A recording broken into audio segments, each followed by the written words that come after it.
Manusia tidak dapat lari dari kejahatan. Memang menjadi sunatullahnya begitu. Ada kebaikan dan ada kejahatan. Tetapi satu yang pasti adalah semuanya merupakan makhluk yang diciptakan oleh Allah. Dia menciptakan segala sesuatu itu untuk manusia. Ada yang dapat difahami oleh manusia dan ada yang tidak sampai pengetahuan manusia untuk memahaminya. Sama ada ia memberi faedah langsung atau faedah tidak langsung kepada manusia. Mungkin antara faedah tidak langsungnya adalah dalam bentuk cubaan dan gangguan kepada manusia. Siapa dapat lari dari kejahatan dan gangguan ini? Tidak mungkin. Sama ada mereka akan berharap kepada Allah untuk melindungi mereka atau mereka akan tunduk kepada makhluk ini.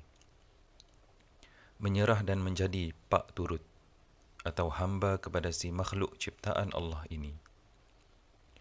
Ini semua adalah ujian dari Allah untuk manusia. Bagi seorang Muslim, kenapa mereka perlu tunduk dan menyerah diri bersengkongkol dengan makhluk yang lemah ini? Bukankah mereka ada Allah yang maha kuat dan pencipta semua makhluk tersebut? Kalaulah Allah yang mencipta, maka semua makhluk ini sebenarnya adalah lemah dan melutut patuh kepada kehendaknya. Bagi Muslim yang yakin kepada Allah, mereka tidak takut kepada semua makhluk ini.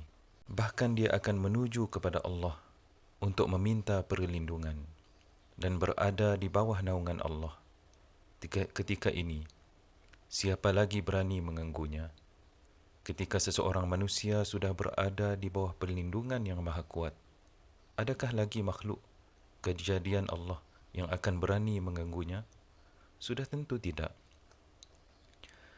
Manusia tanpa Tuhan akan mencari pelbagai jalan untuk melawan gangguan-gangguan ini. Mereka enggan tunduk kepada Allah. Mereka merasai mereka kuat dengan kuasa fikir dan kajian makmal mereka dan tidak mahu berharap kepada Allah.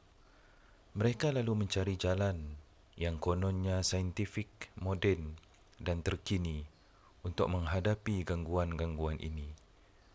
Mampukah manusia-manusia tersebut? Tidak. Mereka tidak akan mampu sampai bila-bila. Mereka mungkin mampu seketika dan dalam bentuknya yang menipu, tetapi mereka akhirnya akan menyerah kalah juga.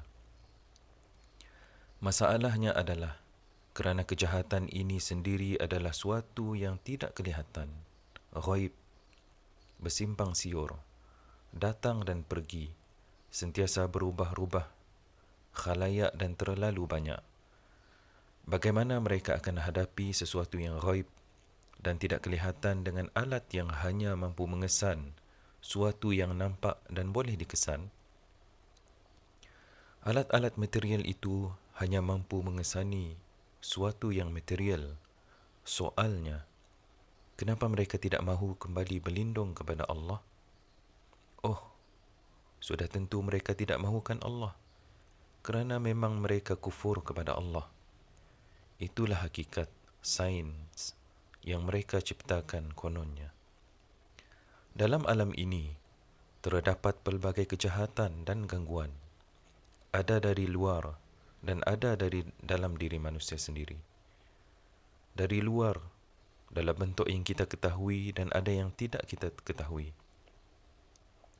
Kita tahu ada tukang-tukang sihir dan penghasat, tetapi kita tidak tahu adakah mereka akan melakukan sesuatu pada kita atau orang lain. Pengetahuan kita cetek dan lemah. Kita tidak mengetahui apa yang berlaku di belakang kita dan di luar jangkauan kita.